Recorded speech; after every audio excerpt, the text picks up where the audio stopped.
Have you ever wondered why is your competitor's mediocre restaurant ranking on number one in Google while your five-star restaurant should be over there, right? It's not magic, it's SEO, and they probably are using some really strong strategies to rank in the first page of Google. And guess what? In this series, I'm going to teach you exactly that.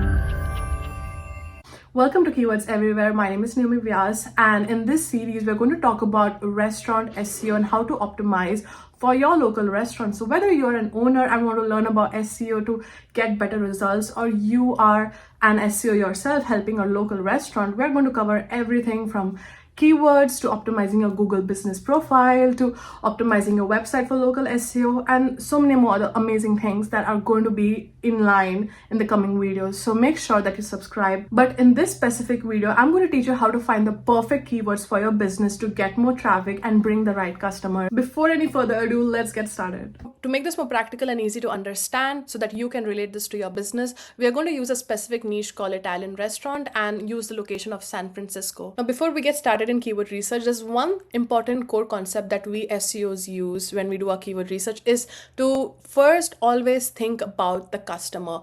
What kind of keywords would they be using? What would be their pain points? What would they be looking for to find your business? So what you should first do is understand what your business is about, right? Whether you are an Italian restaurant or whether you are an Indian restaurant or whether you have a winery, try to understand what is the specific target keyword that you want to rank for. So in this case, our target keyword is Italian restaurant in San Francisco. Now we are going to find a specific restaurant that we will work on, okay?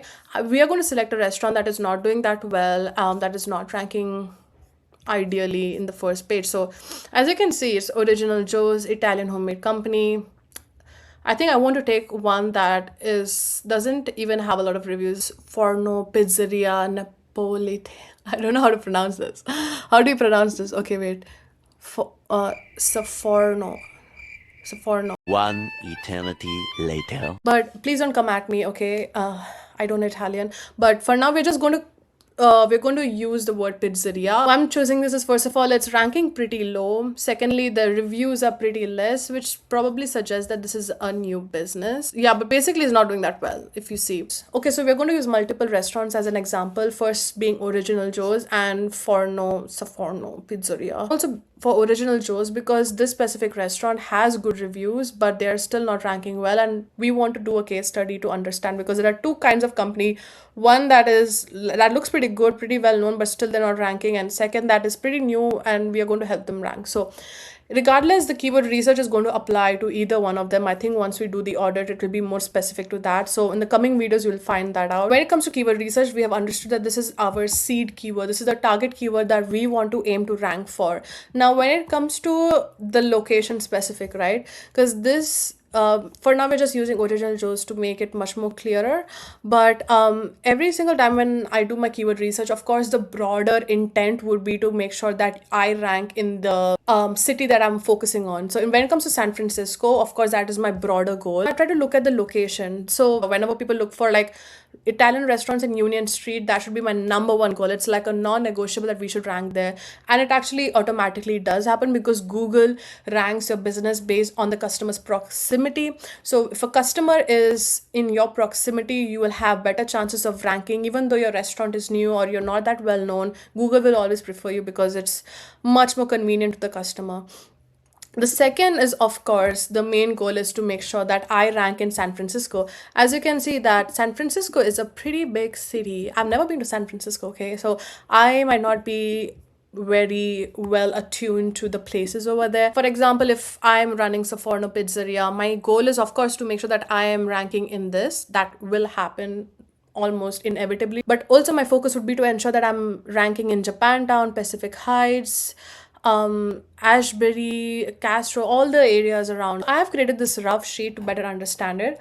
As I mentioned, our seed keyword is Italian restaurant in San Francisco. The classic keywords are keywords that almost every customer looks out for. Like even me, I always check the best or top or the locations near me. So try to like optimize and add those keywords as well. Now let's talk about long tail keywords. If you don't know what long tail keywords are, these are essentially keywords that are very specific. They tend to have low search volume because it's related to a particular niche. It is also very personalized to what the customer is looking for. It has lower competition. Now, when we talk about short tail keywords, right? Short tail keywords are keywords that have more search volume. In Keywords Everywhere, you can see that there's so much data that you can get inspiration from. In terms of like long tail keywords, right? You get an entire list of long tail keywords that you need to target or you can get ideas from. So you can export this and get the entire list.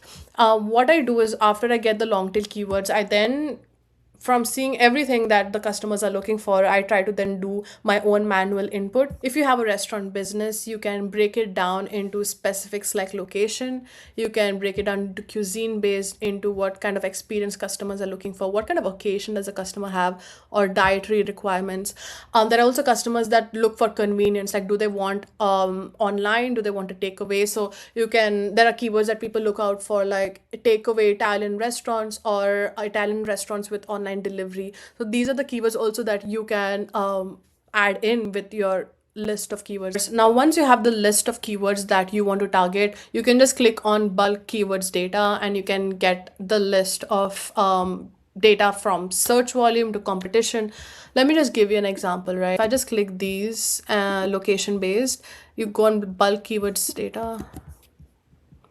Yeah, so you just add in the keywords. Again, these are just random keywords I've added. You get the list of keywords people look for. As you can see, this doesn't have much search volume. So what I usually would do, just edit the keyword, maybe remove SF. So this is a much more better keyword with a decent search volume. So we have covered long tail keywords, what they are. We have covered classic keywords. They're pretty simple. And I've also talked about geolocation and geo-targeted keywords.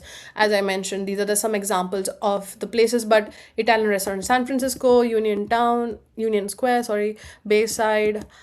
There are so many locations that you can add in as well, but this is just to explain you. So now let's talk about the different intents customers have. Because as I said, when you do SEO, when you do keyword research, you should never think about your point of view. You should always think about the customer's point of view, because in the end, you're trying to target them. But there are customers that have different intents, right? So the first intent is informational. So these are the customers that I would categorize in the top of the funnel. In marketing, we have different funnels. They all have different intents. The customers in the top of the funnel are usually customers that don't want to purchase anything. They don't want to know anything from your company.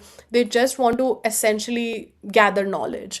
So in terms of Italian restaurant or the specific category, maybe there are customers that want to understand Italian recipes. They want to probably understand the Italian cuisine. They want to understand specific recipes in the Italian cuisine, like lasagna or Italian pizza. How can they make it? Maybe they want to make it for their own, but your website or your business would essentially be the point of contact where you provide this information to them, and through that you get visibility and the customers know you as a point of information, and that allows you also to then in the long run convert these customers into, in the end, transactional customers.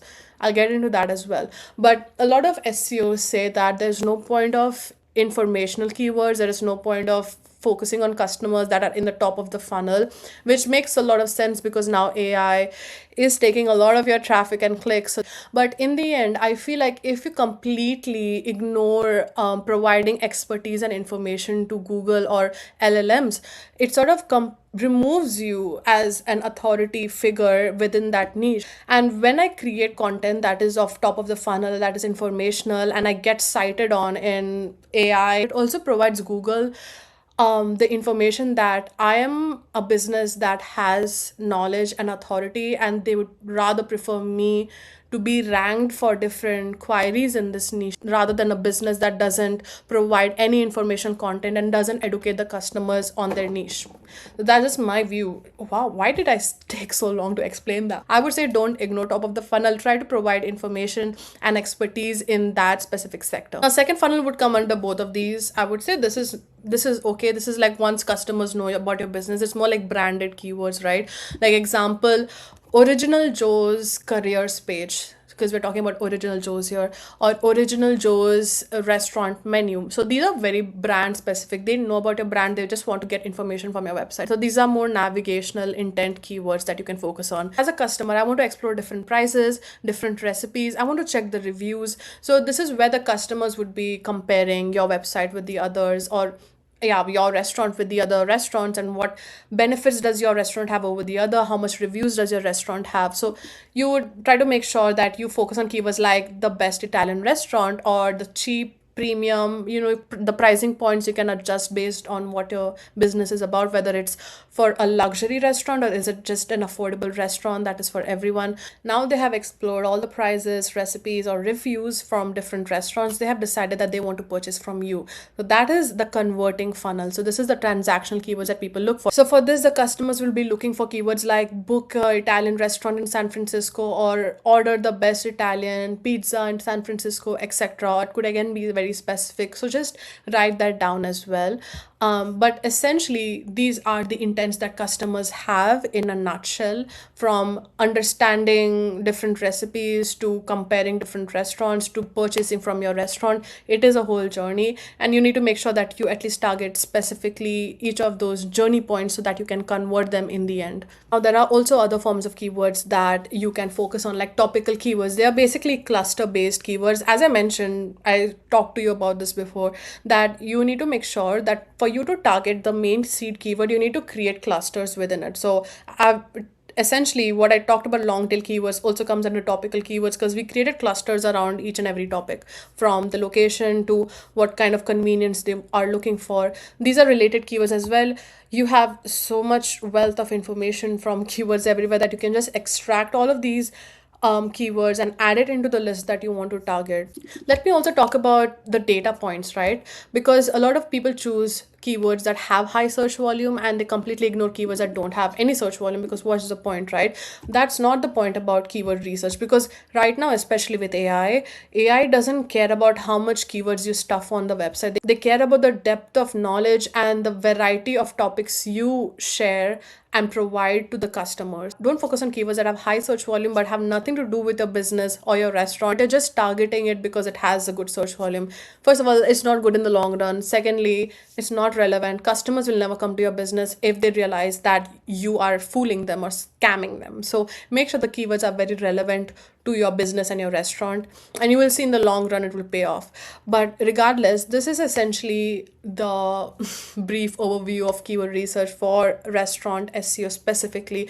If you want me to talk about anything else, please do let me know. But the second video is the most important one, because in this specific video we're going to talk about how to optimize your Google business profile, which is the money maker. It is the main converting platform for local businesses, so you wouldn't want to miss that.